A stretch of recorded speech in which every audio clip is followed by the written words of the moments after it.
2019 और 2024 के दो लगातार चुनाव में करारी हार के चलते इनेलो के सियासी भविष्य के ऊपर संकट खड़ा हो गया। उसकी गर्दिश की दशा और भी खराब होने के आसार पैदा हो गए।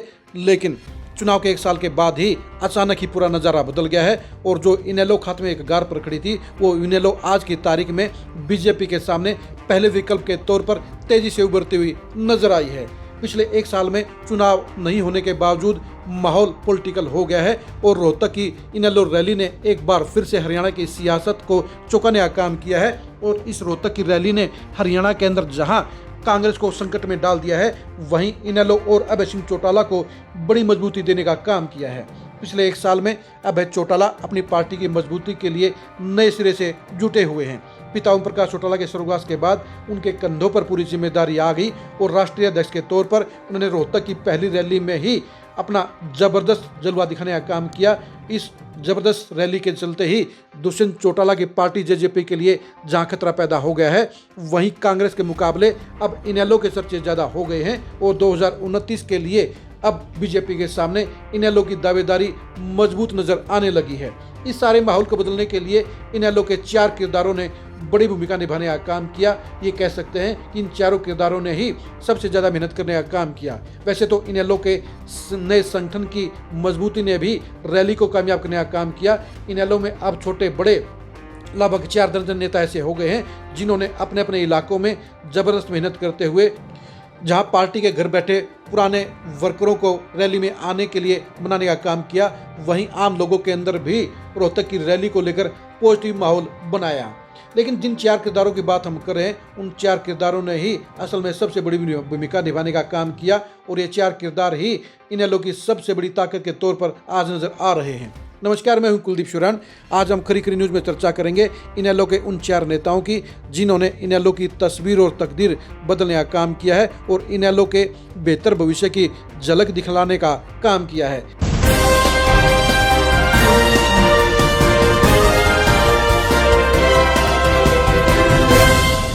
सबसे पहले किरदार हैं अभय चौटाला। अभय चौटाला आज की तारीख में प्रदेश के सबसे बड़े नेताओं में शुमार हो चुके हैं। वैसे तो किसान आंदोलन के दौरान ही अभय चौटाला के इस्तीफा देने के बाद उनके बारे में ये मैसेज साफ तौर पर सामने आया था। लोगों के अंदर ये फीलिंग आई थी कि ये आदमी बढ़िया है, लेकिन बीजेपी को हराने के लिए उनकी पार्टी इनेलो को कमज़ोर समझा गया। इसलिए उनकी ही पार्टी के वोट बैंक के अलावा दूसरे आम लोगों ने भी, खासतौर पर जाट वोटरों ने, सिख वोटरों ने, मुस्लिम वोटरों ने और चमार वोटरों ने कांग्रेस को वोट देने का काम किया और कांग्रेस सरकार नहीं बना पाई, जिसके चलते माहौल पूरी तरह से बदला है। यानी जो बीजेपी के विरोधी वोटर 2024 के चुनाव में बीजेपी के खिलाफ में कांग्रेस के साथ लामबंद थे, वो अब पूरी तरह से पलटते हुए नजर आ रहे हैं और यही वजह है कि इसका भरपूर फायदा इनेलो को हुआ है। और इनेलो को ये फायदा दिलवाने में सबसे बड़ी भूमिका अभय चौटाला की रही है, क्योंकि अभय चौटाला वैसे तो पिछले 6 साल से मेहनत कर रहे हैं, लेकिन पिछले एक साल में उन्होंने पार्टी के नए संगठन को जिस तरह से खड़ा किया है, उन्होंने नए लोगों को जैसे बड़ी जिम्मेदारियां दी हैं और टीम वर्क के तौर पर एक कप्तानी पारी खेलने का काम किया है, अपने आप को पहले से बेहतर नेता बताने का काम किया है, दिखाने का काम किया है और साबित करने का काम किया है। और यही वजह कि अभय चौटाला अब बीजेपी के सामने पहले विकल्प के तौर पर सबसे बड़े नेता के तौर पर नजर आने लगे हैं। उनकी कमियों के बारे में अब लोग बातें नहीं करते हैं, बल्कि उनकी पॉजिटिव चीज़ों के बारे में ज़्यादा चर्चा होती है और साफ तौर पर यह बड़ी चर्चा हो गई है कि बीजेपी को हराने का काम अभय चौटाला कर सकते हैं, क्योंकि भूपिंदर सिंह हुड्डा तो लगातार बीजेपी के साथ सेटिंग कर रहे हैं और रोहतक रैली की कामयाबी में अभय सिंह चौटाला की सबसे बड़ी भूमिका रही। दूसरी शख्सियत हैं रामपाल माजरा। रामपाल माजरा को इनेलो का प्रदेश अध्यक्ष बनाया गया है और उन्होंने पार्टी के प्रदेश अध्यक्ष के तौर पर अपनी जिम्मेदारी को बखूबी निभाने का काम किया है। उन्होंने अभय चौटाला के बराबर मेहनत करने का काम किया है। उन्होंने इनेलो से दूर जा चुके नेताओं को मनाकर पार्टी के साथ जुड़ने का काम किया है। घर बैठे नेताओं को भी उन्होंने साझ करने का काम किया है। यानी प्रदेश अध्यक्ष के तौर पर वो 10 में से 10 नंबर लेते हुए अपनी जिम्मेदारी पर खरे उतरे हैं। जो तीसरी शख्सियत है वो है उमेद लोहान। उमेद लोहान कभी इनेलो के युवा इकाई के प्रदेश अध्यक्ष हुआ करते थे, वो अजय सिंह चौटाला के खासम खास हुआ करते थे, लेकिन दुष्यंत चौटाला द्वारा उनको इग्नोर किए जाने के चलते वो इनेलो में वापस आ गए और इनेलो में पिछले एक साल में जिस तरह से उन्होंने ज़बरदस्त मेहनत की है, उसके चलते अभय चौटाला भी उनकी कदर मानते हैं, उनकी अहमियत को मानते हैं और उमेद लोहान ने भी उस हर जिम्मेदारी को बखूबी निभाने का काम किया है जो उन्हें सौंपी गई है। चौथी किरदार है सुनैना चौटाला। सुनैना चौटाला चौटाला परिवार की सदस्य हैं और इस सारी मुहिम में अगर सबसे ज़्यादा किसी ने मेहनत करने का काम किया है तो वो सुनैना चौटाला है। सुनैना चौटाला ने फील्ड में गजब की मेहनत करने का काम किया। सुनैना चौटाला ने महिलाओं को इनेलो के साथ जोड़ने में सबसे ज़्यादा मेहनत करने का काम किया और रोहतक रैली के लिए आसपास के जिलों में सबसे ज़्यादा प्रोग्राम अगर किसी ने किए तो वो सुनैना चौटाला हैं। सुनैना चौटाला आज हरियाणा की सियासत में महिलाओं में सबसे एक्टिव चेहरा बन गई है, सबसे ज़्यादा मेहनती चेहरा बन गई है और उनको लेकर हरियाणा की सियासत में एक पॉजिटिव एटीट्यूड बन गया है, पॉजिटिव चर्चा बन गई है।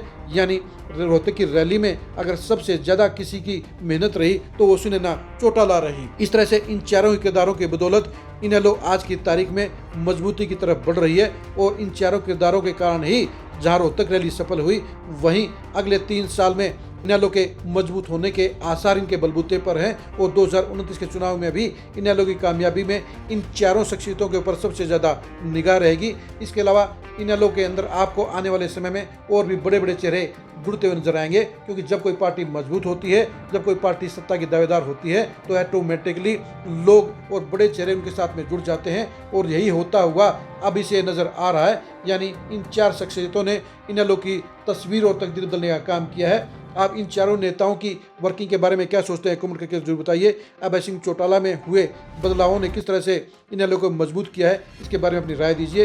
रामपाल माजरा और उमेद लोहान किस तरह से इनेलो के लिए कर्णधार साबित हुए हैं, इसके बारे में अपनी राय दीजिए। सुनैना चौटाला ने किस तरह से अथक मेहनत करते हुए महिलाओं को साथ जोड़ने के साथ साथ फील्ड में इनेलो की मजबूती के लिए काम किया है, इसके बारे में भी कमेंट करके राय जरूर दीजिए। आप इनेलो से जुड़ी खबरों को जानने के लिए लगातार खरी खरी न्यूज़ के साथ बने रहिए। इनेलो के चारों ही बड़े नेताओं यानी अभय चौटाला, रामपाल माजरा, उमेद लोहान और सुनैना चौटाला से जुड़ी एक्सक्लूसिव खबरों के लिए भी आप लगातार खरी खरी न्यूज़ के साथ बने रहिए।